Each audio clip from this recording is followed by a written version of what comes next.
Hello students, कैसे हैं आप सब लोग। उम्मीद करती हूँ सब अच्छे होंगे और स्वस्थ होंगे। मैं Meena Rana ICT virtual class में आपका स्वागत करती हूँ। स्टूडेंट्स, हम पढ़ रहे हैं क्लास 9 की हिंदी में हम आज एक चैप्टर को रिवाइज करेंगे, दो बैलों की कथा।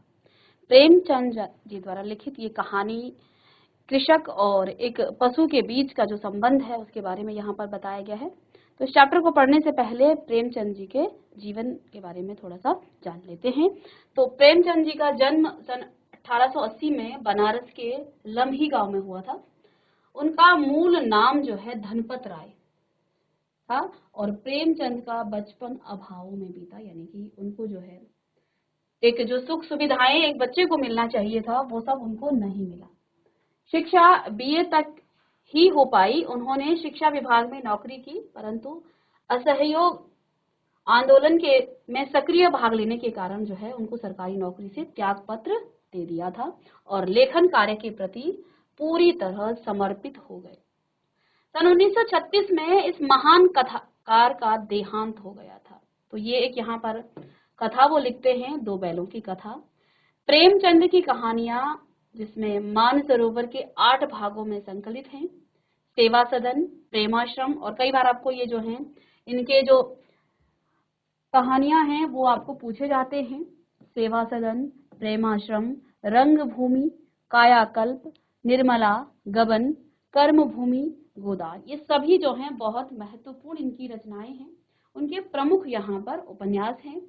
इन्होंने हंस, जागरण, माधुरी आदि पत्रिकाओं का संपादन भी इन्होंने किया था। कथा साहित्य के अतिरिक्त प्रेमचंद ने निबंध और अन्य प्रकार का गद्य लेखन भी प्रचुर मात्रा में किया। प्रेमचंद साहित्य को सामाजिक परिवर्तन का सशक्त माध्यम मानते थे। उन्होंने जिस गांव और शहर के परिवेश को देखा और जिया, उसकी अभिव्यक्ति उनके कथा साहित्य में मिलती है। किसानों और मजदूरों की दयनीय स्थिति, दलितों का शोषण एवं समाज में स्त्री की दुर्दशा और स्वाधीनता आंदोलन आदि उनकी रचनाओं के मूल विषय हैं। तो इन्होंने जो है कई प्रकार की रचनाएं लिखी। प्रेमचंद्र के कथा साहित्य का संसार बहुत व्यापक है। उसमें मनुष्य ही नहीं बल्कि पशु और पक्षियों को भी अद्भुत आत्मीयता मिलती है। बड़ी से बड़ी बात को सरल भाषा में सीधे और संक्षेप में कहना प्रेमचंद्र के लेखन की प्रमुख विशेषता है। उनकी भाषा सरल है, सजीव और मुहावरेदार है तथा उन्होंने लोक प्रचलित शब्दों का प्रयोग कुशलतापूर्वक किया है। तो यहाँ जो हम पढ़ने वाले हैं, दो बैलों की कथा के माध्यम से प्रेमचंद्र ने कृषक समाज और पशुओं के भावात्मक संबंध का वर्णन किया है। इस कहानी में उन्होंने यह भी बताया कि स्वतंत्रता सहज में नहीं मिलती, उसके लिए उन्हें बार बार संघर्ष करना पड़ता है। इस प्रकार परोक्ष रूप से यह कहानी आजादी के आंदोलन की भावना से जुड़ी हुई है, क्योंकि इन्होंने भी यहाँ पर उस समय असहयोग आंदोलन में भाग लिया था। इसके साथ ही इस कहानी में प्रेमचंद्र ने पंचतंत्र और हितोपदेश की कथा परंपरा का उपयोग और विकास किया है। तो आइए इस कहानी को हम शुरू करते हैं, इस कथा को, दो बैलों की कथा। तो ये जो है दो बैलों की कहानी है।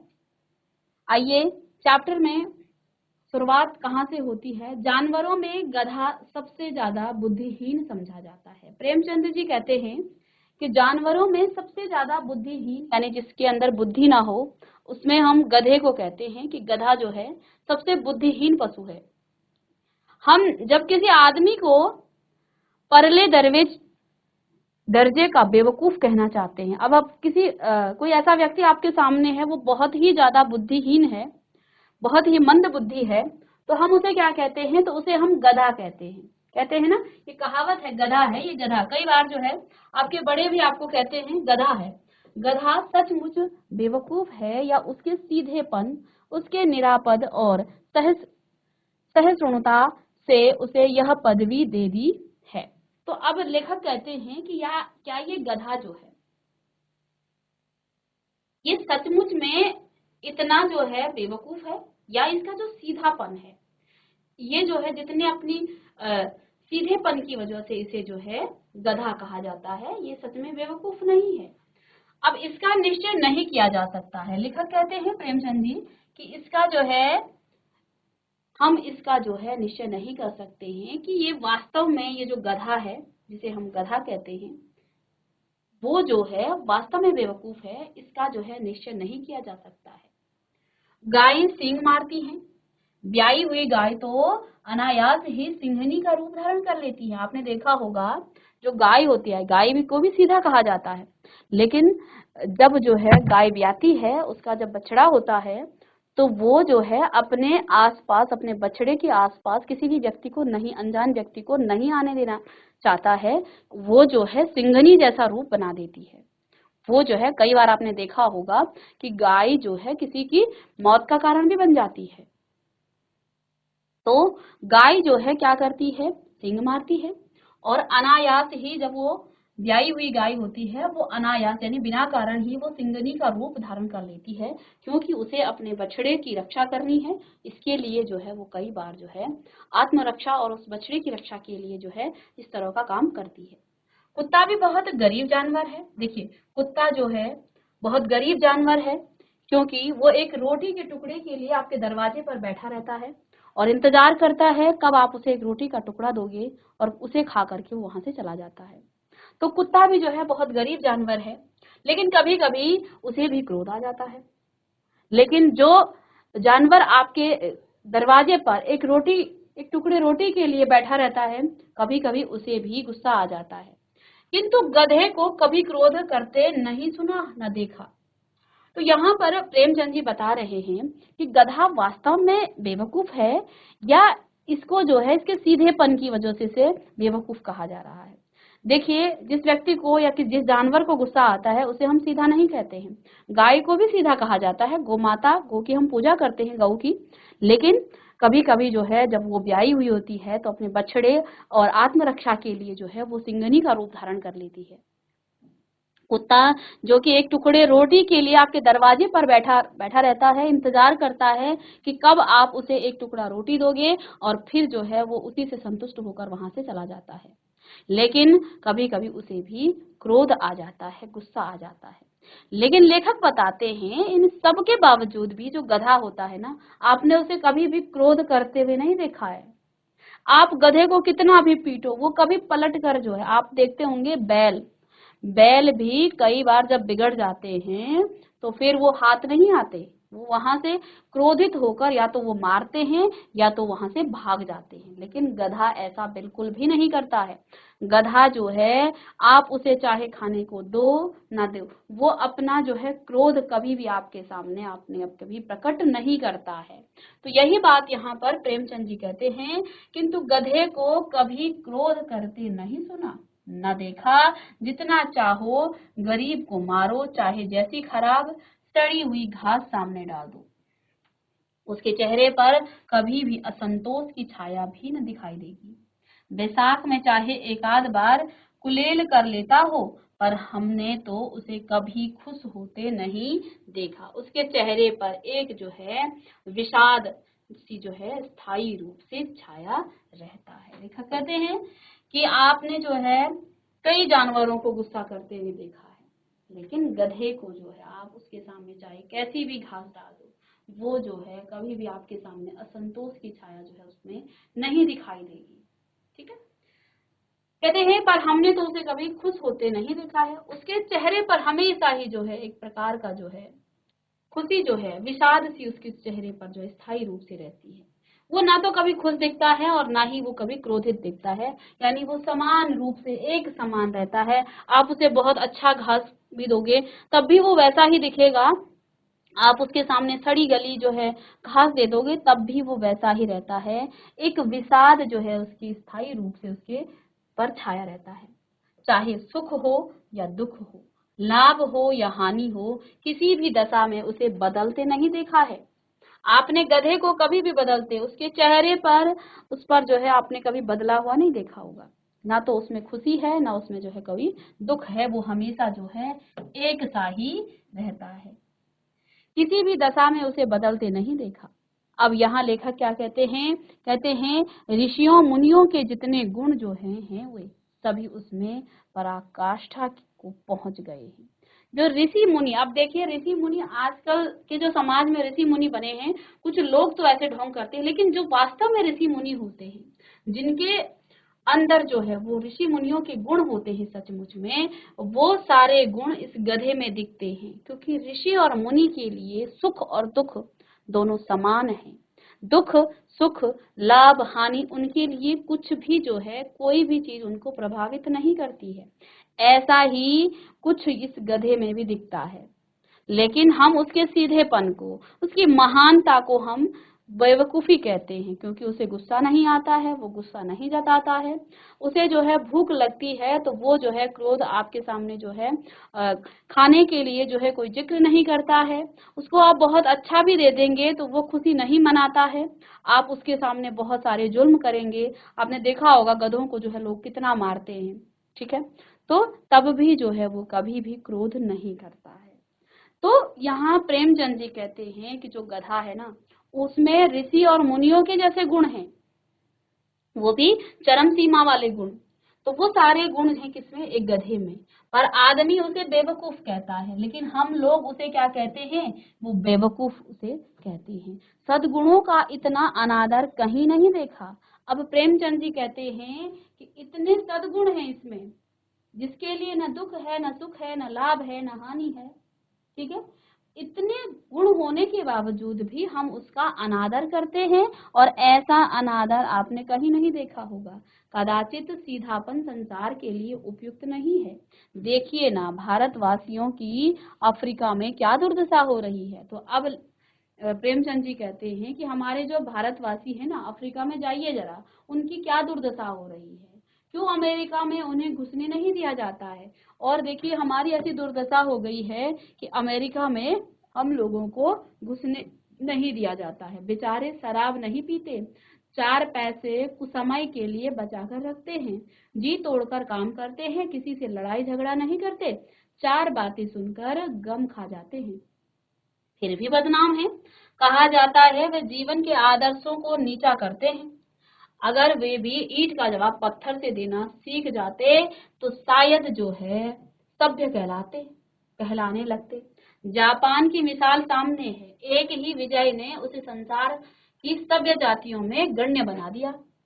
लेकिन गधे का एक छोटा भाई और भी है। अब आगे जो है इसी में अपने बात को आगे बढ़ाते हुए प्रेमचंद जी कहते हैं कि गधे का एक और छोटा भाई भी है, जो गधा जैसा तो नहीं है, लेकिन गधे से जो है थोड़ा, अब क्योंकि हम गधे को सबसे बेवकूफ कह रहे हैं तो इसको जो है, अब बेवकूफ किन कारणों से कह रहे हैं? क्योंकि उसे बिल्कुल भी गुस्सा नहीं आता है। आप चाहे उस पर जितने जुल्म करें, वो आपको कभी भी जो है क्रोध आपको नहीं दिखाएगा, ठीक है ना। तो इसलिए गधे से कोई नहीं डरता है। और आप देखेंगे आपके आसपास भी कोई ऐसा व्यक्ति जो बहुत ज्यादा मूर्खता वाला काम करता है तो उसे कहा जाता है गधा है वो, तो गधे की जो है उसे उपाधि दी जाती है। तो अब आगे जो है इसी क्रम में लेखक बताते हैं कि लेकिन गधे का एक छोटा भाई और भी है। किसे कहा है? जो उससे कम ही गधा है, यानी कि उससे थोड़ा सा उसमें दिमाग तो है। और वो किस कारण है? और वह है बैल। उसका नाम है बैल। जिस अर्थ में हम गधे का प्रयोग करते हैं, कुछ उसी से मिलते जुलते अर्थ में बछिया के ताऊ का भी प्रयोग करते हैं। कुछ लोग बैल को शायद बेवकूफों में सर्वश्रेष्ठ कहेंगे। अब देखिए गधे के बाद जो है बैल आता है। बेवकूफों में जो सर्वश्रेष्ठ होता है उसे बैल कहा जाता है। मगर हमारा विचार ऐसा नहीं है। बैल कभी कभी मारता भी है, कभी कभी अड़ियल बैल भी दिखने में आता है, और भी कई रीतियों में अपना असंतोष प्रकट कर देता है। अतएव उसका स्थान गधे से नीचा है। यानी कि बेवकूफों में सबसे ऊंचा कौन है? गधा है, क्योंकि उसे जो है गुस्सा दिखाना नहीं आता है। तो अब यहाँ लेखक कहते हैं कि हमारे विचार में जो है कुछ लोग जो हैं बैल को क्या कहते हैं? सर्वश्रेष्ठ, बेवकूफों में सर्वश्रेष्ठ कहा जाता है। लेकिन लेखक कहते हैं मगर हमारा विचार ऐसा नहीं है। मैं ऐसा नहीं मानता कि बैल जो है सबसे बड़ा बेवकूफ है। क्योंकि बैल जो है कभी कभी मारता भी है। आपने देखा होगा, बैल के मन की नहीं हुई, उसे अच्छा खाना नहीं मिला तो फिर जो है वो अपने पर भी आ जाता है, और कभी कभी वो जो है अपने ही जो उसका मालिक होता है उसी को भी वो मार देता है। कभी कभी अड़ियल भी हो जाता है। कभी कभी आप अगर जो है आप उसके साथ जबरदस्ती करेंगे बहुत, तो वो भाग भी जाता होगा जब बैलों को खेत में जोता जाता है। तो कभी कभी वो बैल जो है कुछ इस तरह का भी हो जाता है। ठीक है। और कई रीतियों से अपना असंतोष प्रकट कर देता है, और कई तरीके से जो है वो अपना असंतोष भी प्रकट कर देता है। ठीक है। अतएव उसका जो स्थान है, इसलिए वो गधे जैसा ऊंचा नहीं है, वो गधे से थोड़ा नीचे है, क्योंकि गधे को जो है लोग बेवकूफों की श्रेणी में सबसे ऊंचा जो है, सर्वश्रेष्ठ उसे माना जाता है। तो गधे से जो है थोड़ा इसे हम क्या कह सकते हैं कि वो कम बेवकूफ है, क्योंकि उसे गुस्सा आता है, वो कभी कभी अड़ियल बन जाता है, और भी कई रीतियों से वो अपना असंतोष प्रकट करता है। अगर उसको जो है ढंग का खाना चारा नहीं मिलेगा तो वो जो है असंतोष भी प्रकट कर देता है। अतएव उसका स्थान गधे से नीचा है, इसलिए उसका जो स्थान है वो गधे से क्या है, कुछ नीचा कहा गया है। अब कहानी यहाँ से शुरू होती है। ये तो गधे और बैल की बात थी। प्रेमचंद जी ने हमारे समाज को जो है, अब देखिए ये तो एक गधे एक जानवर की बात है, लेकिन अक्सर आपने देखा होगा समाज में जो व्यक्ति बहुत सीधेपन से चलता है, वो जो छल कपट नहीं करता है, जो किसी के साथ जो है बहुत सीधेपन से वो चलता है, उस व्यक्ति को अक्सर लोग बेवकूफ कहते हैं, उसे गधा कहा जाता है। तो ये जानवरों में ही नहीं, अब देखिए वास्तव में अगर हम उसको एनालाइज करें, उसको उसके बारे में सोचें, उसके बारे में विचार करें, तो वो व्यक्ति वास्तव में बेवकूफ नहीं है, वो व्यक्ति सीधेपन में रहता है। तो ऐसे व्यक्तियों को जो है आजकल लोग जो है समाज में उसकी प्रतिष्ठा कम हो जाती है। ठीक है। क्योंकि समाज हमारा ऐसा ही हो रहा है, जो व्यक्ति जो है चालाकी करता है उसको ही जो है आगे स्थान दिया जाता है, सीधे लोगों का जो है को जो है कम स्थान दिया जाता है। तो अब यहाँ से जो है हमारी कहानी शुरू होती है, कथा शुरू होती है। चलिए, अब यहाँ पर लेखक ने बताया कि झूरी कांची के दोनों बैलों के नाम थे हीरा और मोती। तो दो बैलों की कथा है, दो बैलों की कथा हम पढ़ रहे हैं। दोनों बैलों में एक बैल का नाम हीरा है और दूसरे बैल का नाम मोती है। तो जो झूरी नाम का एक व्यक्ति है, झूरी कांची के दो बैलों के नाम थे हीरा और मोती। इन दोनों बैलों के नाम क्या क्या हैं? हीरा और मोती। ठीक है। दोनों पछाई जाति के थे, तो दोनों ही बैल जो है पछाई जाति के थे। अब इनका कैसा, ये दिखने में कैसे थे? तो दोनों ही बैल दिखने में बड़े सुंदर, काम में चौकस, ढील में ऊंचे, और बहुत दिनों साथ रहते रहते दोनों में भाईचारा हो गया था।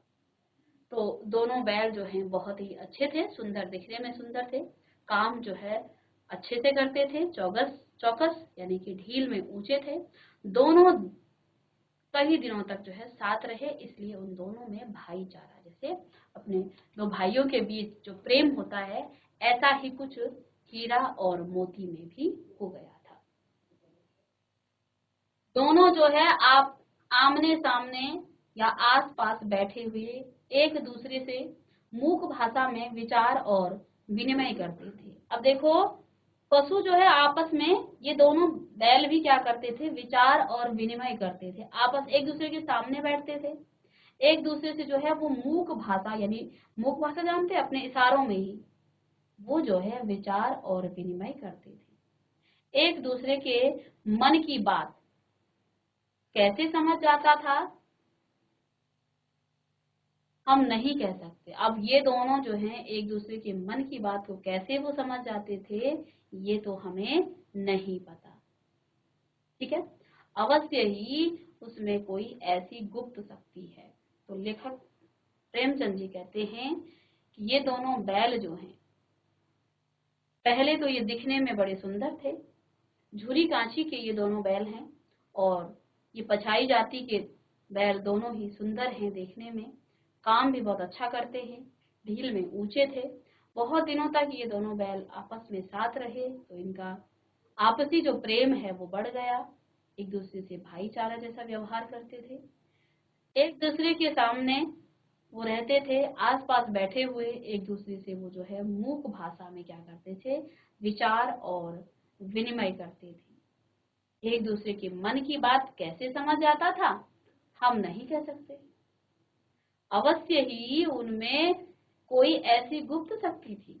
अब प्रेमचंद जी कहते हैं कि ये दोनों बैल, देखिए जानवर तो कोई भाषा नहीं जानते हैं लेकिन फिर भी वो एक दूसरे के मन की बात को जान जाते थे।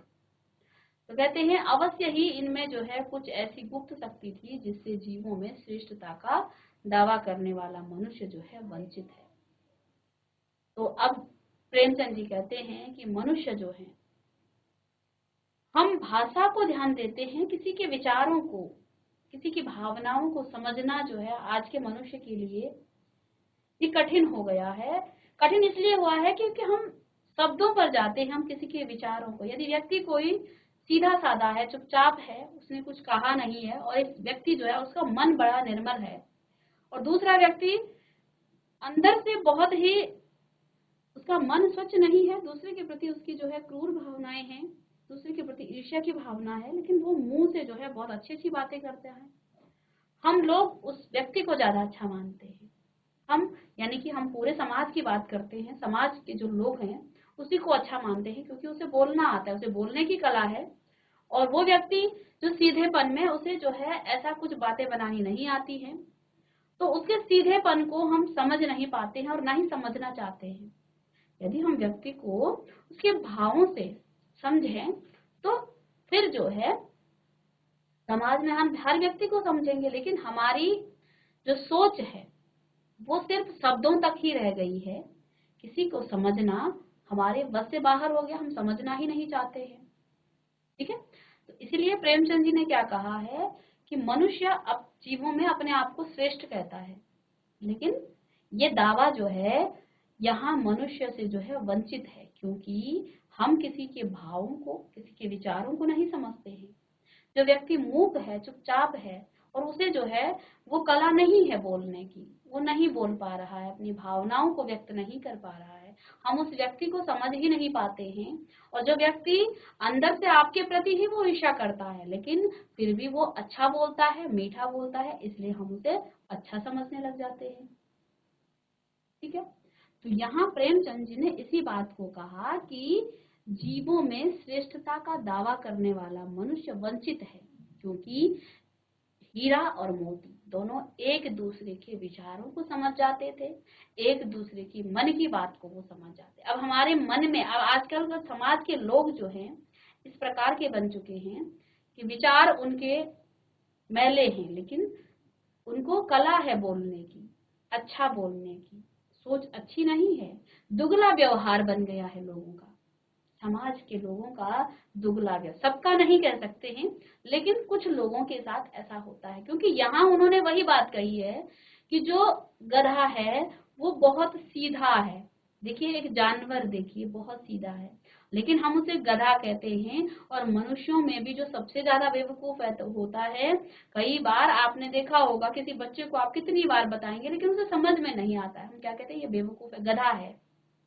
तो इस तरह की हम जो है संज्ञा देते हैं, लेकिन हमने वास्तव में उस गधे के आचरण को, उसको हम समझ नहीं पाए कि उसमें जो है असंतोष प्रकट करने की जो कला नहीं है, वो असंतोष प्रकट करना नहीं जानता है, वो क्रोध प्रकट करना नहीं जानता है। जिस व्यक्ति में असंतोष ना हो, जिस जीव में असंतोष ना हो, जिस जीव में जो है क्रोध ना हो, तो वो तो कोई महान संत ही है।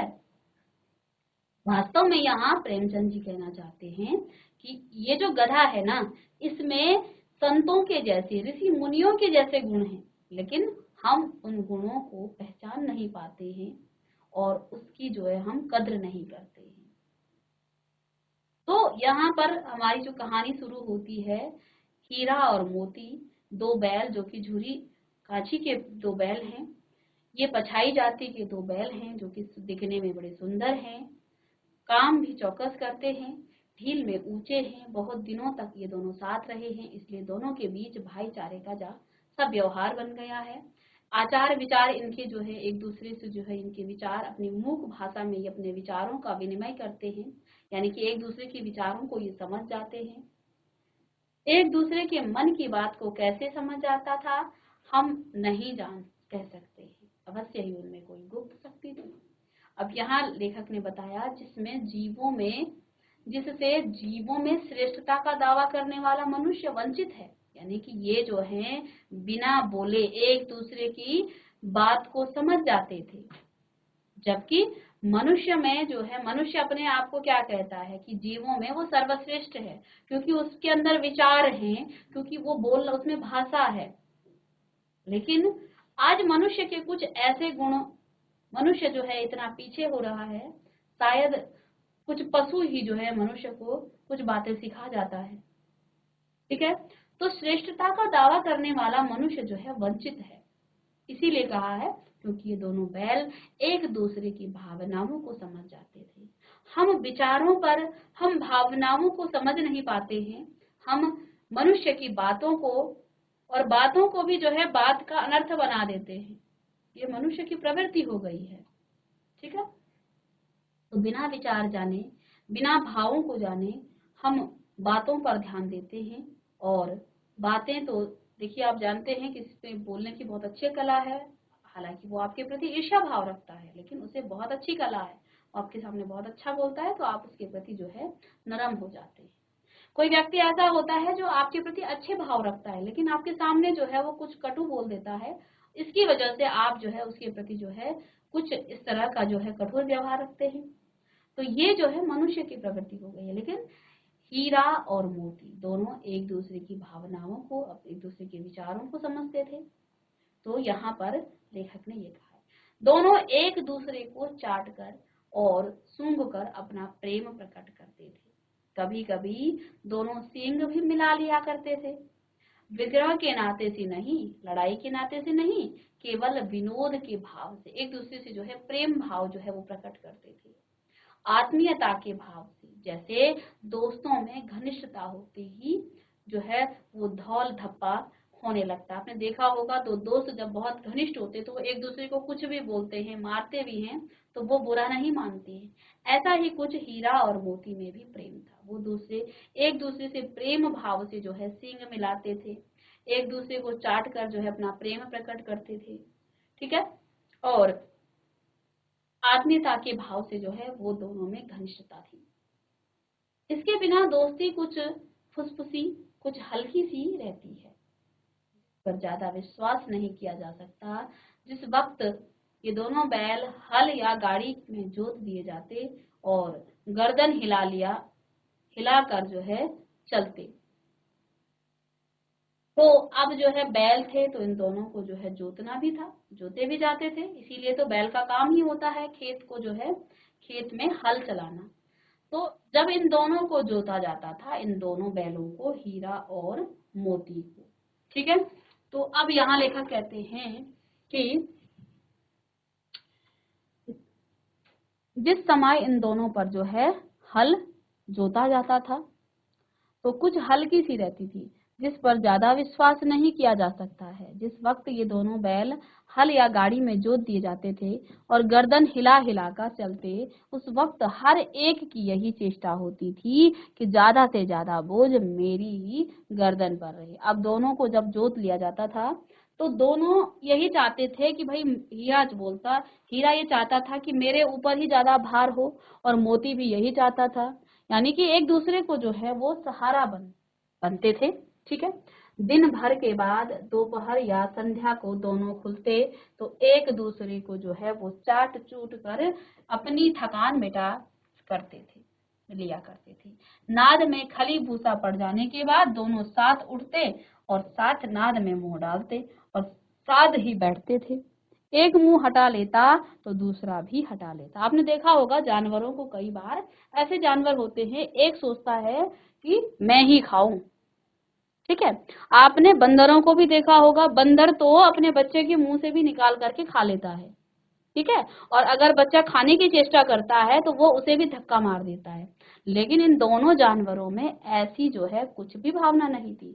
दोनों के ऊपर जब हल को जोत लिया जाता था इन दोनों को, तो एक चाहता था कि मेरे ऊपर ही ज्यादा भार आए और दूसरा चाहता था कि मेरे ऊपर ही ज्यादा भार आए। जब इन दोनों को जो है भूसा और नाद में जो खाना, जहां पर बैलों को खाना डाला जाता है, तो ये दोनों जो है एक साथ डालते मुंह और एक साथ ऊपर उठाते।